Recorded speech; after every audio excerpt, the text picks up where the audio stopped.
Hi, I'm Honda Pro Jason. Welcome to the Honda Pro Show. Watched by over 3 million people. Unbelievable, 3 million people. This week, I have an unbelievably cool show.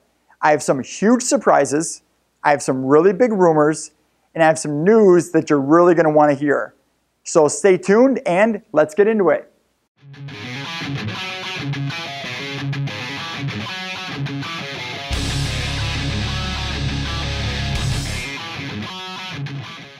I'm going to start this show off with a huge announcement. If you guys follow me on Facebook or Twitter, you'll know that I just received a huge box from the Netherlands. Inside this box were some keychains, a bunch of really cool stickers from Jap Life, an air freshener that's made my office and the whole dealership smell like bubblegum, and this t-shirt. Now, as you guys can see, the t-shirt says Jap Life on the side.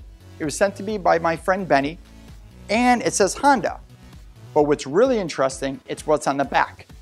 And the back of the shirt, for those of you that don't read Dutch, it says, Netherlands, I'm coming, which means I'm coming to the Netherlands. So Honda fans, get ready. I plan on being there the first quarter of 2015, and there's going to be more updates and more information about this epic trip coming up very soon. How's that for a first story?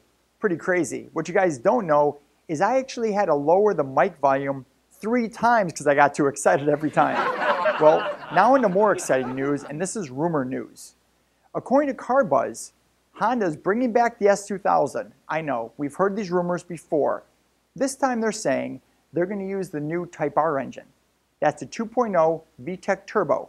It's going to be a hybrid, still not a convertible, still a 2-seater. Here's the catch. It's going to be built in Ohio next to the new NSX. Let's talk about the new Civic. New Civic, didn't we just have a new Civic? Yeah, but allaboutHonda.com claims that in 2016, the US will get a new Civic. By new Civic, they're talking about a hatchback version, and they're also rumored to say that the SI is going to be produced in the United States. Now, right now, the SIs are produced in Canada. So why would they move the SI to the United States? My thoughts are so they can be closer to be putting that Type R engine in. So will we get an SI-R? Will we get a Type R? Will we get a hatchback just like Europe has with this VTEC turbo? We'll find out very soon. Next year, America is going to get a refreshed Honda CR-V. In 2015, the CR-V is going to have an Earth Dreams engine, mated to a CVT transmission, some new colors, new technology, but what we just found out is there'll be a touring edition. Now, I'm interested in what cool tech features that's going to have. As most of you know, I do a lot of research on Honda. I'm researching Honda from the time I wake up to the time I go to sleep, and sometimes in my sleep. Well, a few months back, I found out about this new book called Driving Honda, written by Jeffrey Rothfeder. And it looked interesting because it was an inside look to how Honda does things and their core principles. So in my research, I contacted the author, I talked to him a few times, and I actually was able to get a pre-issued book, which I talked about here before. I got to read the book. It was awesome. Not only was it awesome, I contacted his publisher, and I was able to get a 1-hour interview on the phone with Jeffrey. It was amazing. It wasn't really an interview, though. It was more of a discussion, a conversation. We just sat and talked about Honda. We talked about what they do on the assembly lines. We talked about how they research and develop cars. It was really insightful, even for me. I really loved it. I would ask everyone to go get the book. It's on sale now. You guys can get the hardcover version. And for those of you that don't do a lot of reading, or those of you that don't have time to read, there's also an audiobook coming out. And according to Jeff, the guy has a little bit of a southern draw, so it works out really good with the Lincoln, Alabama plant that he talks about. So this is awesome. This is really, really exciting stuff. What I did was I actually recorded the entire conversation. I'm going to have excerpts of this whole book, I'm going to have excerpts of the whole conversation at the end of the show. So make sure you guys tune in. And don't forget, pick up the book. You guys can find it on Amazon or wherever books are sold. It's fun fact time. In 1976, Honda started producing motorcycles in Brazil. And now they've just produced their 20 millionth motorcycle in that country. And that's your fun fact of the week. So now we've come to the end of the show. And last week I asked you guys what you guys think of the green screen. It seems everyone really likes it, which is awesome because I really enjoy doing it. The question now is, do you guys like me on this side of the green screen? Would you rather me back in the middle or on the other side? Tell me where you want me to stand. Tell me what looks best on camera, and leave your comments in the comments below. And now for the giveaway. I was able to obtain 6 copies of Driving Honda that's autographed by the author Jeff, which is just awesome. And I'm going to give you guys the opportunity to win one of these 6 copies. Now, since everything's about connections and social media, and as you guys know, I'm huge into social media, Driving Honda now has a Facebook page. So all you guys have to do to enter to win one of these 6 autographed copies of the book is go to Driving Honda's Facebook fan page and like the page. Doesn't get much easier than that. I'll get with Jeff, and I'm going to pick 6 winners from anyone that liked the page, and I'll be mailing out these 6 books sometime next week. As always, I'm the Honda Pro, and now you're in the know. Hello? Hi, Jeff. Yeah. Hey, this is Honda Pro Jason calling you from Chicago. Yeah, hey, how you doing? I'm doing really good. How are you? Good, thank you. Good. Thanks for all the promotional help. Oh, it's my pleasure. I mean, thanks for writing the book. The book is just, it's outstanding. I mean, it really, Thank you. It digs into pretty much everything that every enthusiast thought, but just never knew for sure.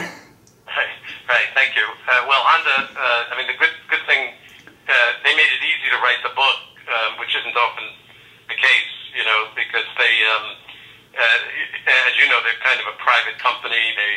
They kind of keep their own counsel, but it just seemed to them to be the right time when I approached them to kind of open up the doors. I think because Toyota was getting, you know, so much play, and then Toyota had its problems, so I think Honda saw that as a good opportunity at this point.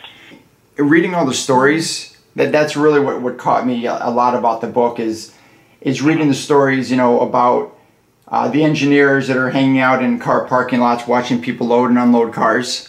Mm-hmm. You know, stuff like that is just like, you can't help but smile. Right. Well, yeah, it's true. I mean, what's so interesting about Honda is its kind of unorthodox approach to not only to manufacturing, but to corporate culture, you know, and so, you know, that whole notion of being there, being on the ground, where you're going to make the cars, knowing what people want, knowing why they want it, so they, you know, hanging out at parking lots to see how they're using their pickup trucks, if you're going to make a ridge line, for example, and they do that, you know, with everything that they do. They do that inside the factories, and in terms of, you know, all the workers are expected to, quote, be there in terms of the job they're doing, and knowing if something needs, you know, isn't fitting quite right, to stop the assembly line, do something about it, come up with a solution.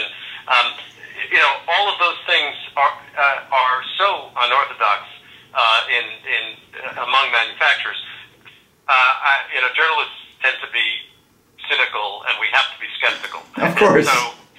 So I spent a lot of time with Honda people over the last few years, and you know, the cynic in me, you know, seeing them all in the same white coats, white outfits, and you know, all sort of walking in lockstep to a certain degree and all that, especially spending time at the Lincoln, Alabama plant. You know, the cynic in me would say, this is too good to be true, because you interview these people and they just say how much they love the company and how they never expected to have a job like that, you know, at a company that they could really love and treats them so well, you know. And so I really did believe it is too good to be true. There's got to be people, you know, that are just going to finally tell me the truth.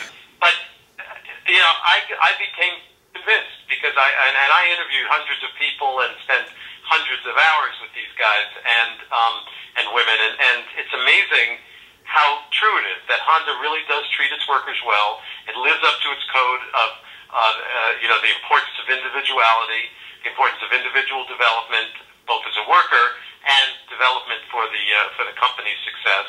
And so most of their workers are actually happy, and they don't have high turnover, for example. And so, they are unique because they're able to actually pull off what they want, what their culture tells them to do. And of course, as you well know, all of that began with the founder, Soichiro Honda, who himself was an incredible individualist and demanded that of everybody who worked for the company from the beginning. And if you build that culture and you don't deviate from it, you can be really successful. That makes sense. I want to talk a minute about the Ridgeline.